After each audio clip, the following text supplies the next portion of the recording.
Hello YouTube world, Mac Daddy 1911A1 here with the Shade Tree Survivalist.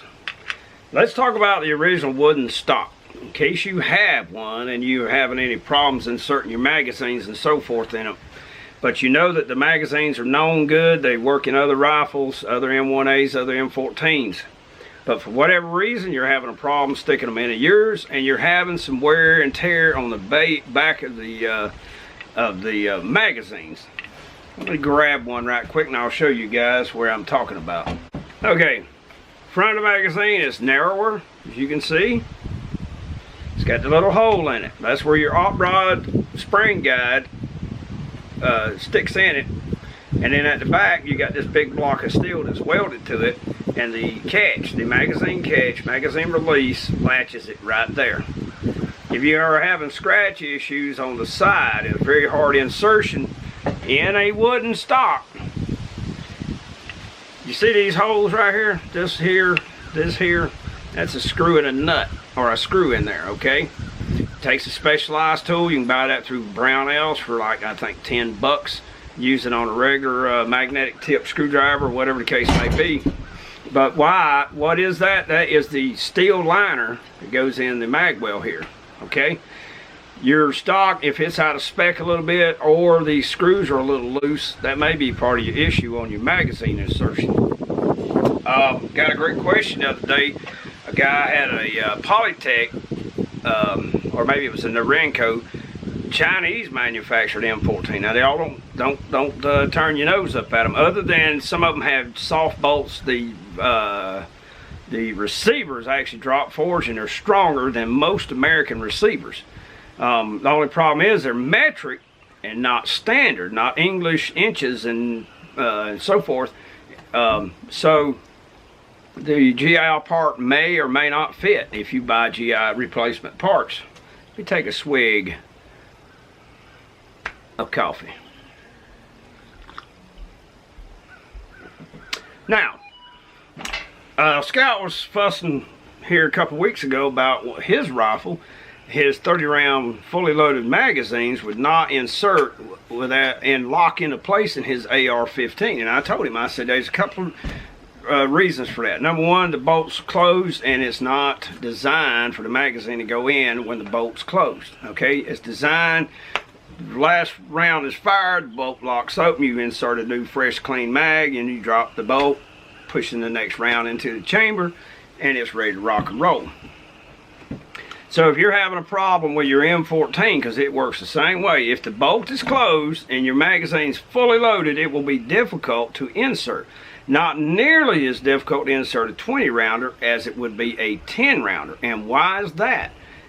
That extra length gives you more leverage to rock it in and lock it into place. Let me grab a rifle, I'll show you. Okay. Squad Scout is standard GI stock, and yes, this is a real deal fiberglass GI stock. Bolt is closed, 10-rounder, and I'll use the bright tape so you can really see it easy. Okay, this is a 10-rounder with my homemade mag snatch. I got videos on that. I think the where I actually made this, it was called mag pull versus mag snatch. I like my own better. You tilt the front end of the magazine down and then rock it rearward, and you got to really pull on it. Alright, but if you don't have something like this and you're just trying to apply pressure on that little magazine, it's a pain in the damn neck, especially a new one, because your damn springs are so freaking tight.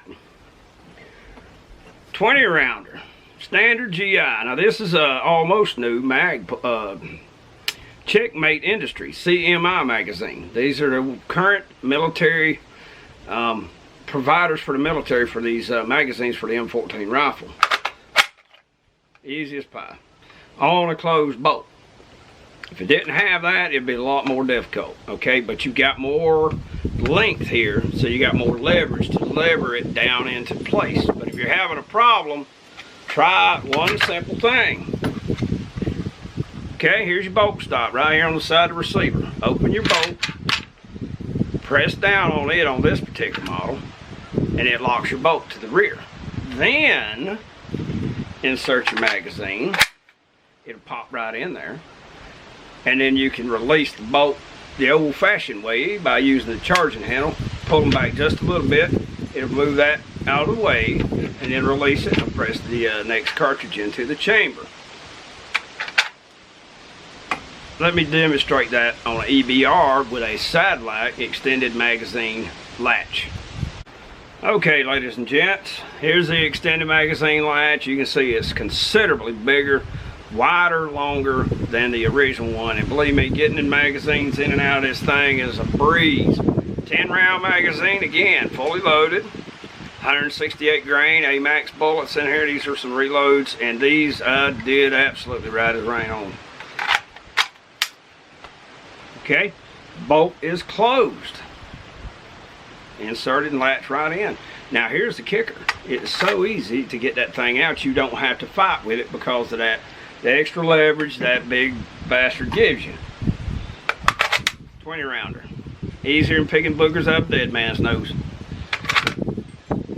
Now let me take the Scout out of this stock system, and let me show you guys a key item about inserting your magazine into an M1A. Okay folks, so we're talking about the op rod spring guide that's inside that spring. Okay, give you a close-up. Okay, you see how it's bumped up right there? Okay, that's important now. So this is what it would look like. It's just a stamped piece of steel, very inexpensive, narrow, so forth. And in the rifle, with the rifle on your shoulder, whatever, in its normal position, this bump right here would be down, and this point right here, very important. Okay, I don't know if the camera's focusing on that, but you can still see the outline of it. That right there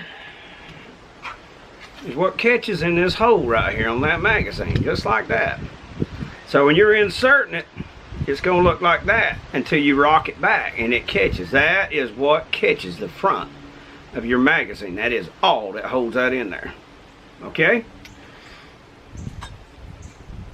Your original GI, well, let me tell you what I'll do. I will insert the trigger mechanism into the rifle, lock it into place. So there you can do that. Only thing missing is the stock itself, but it's locked in. That little tab right there, that little tiny tab, is what you have to work on, actually pushing forward to release your magazine. Let me show you this. And see there, it's going to make me into a liar because there you go. That's right, you can insert and lock your magazine in. The stock helps guide it in there, but it's all it does. So your holes have to be in the correct spot in order for this guide to latch on it. And that spring pressure that also is what operates the op rod is also what holds that in there. And there's a pin right here that pushes through and holds that in place. But it has to have a little loop right there. You see the loop where my finger's tapping?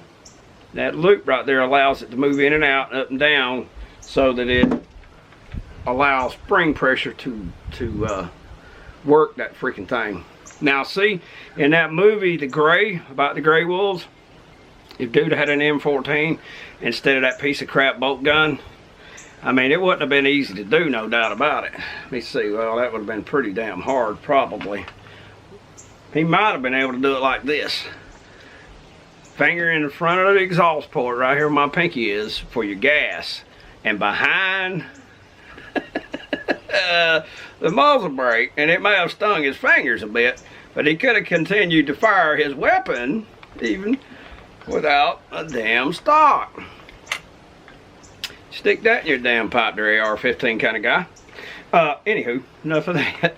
But yeah, the small satellite, or the small original GI part, it really sucks compared to the massive satellite. Okay, here's a bit of a close-up for you guys.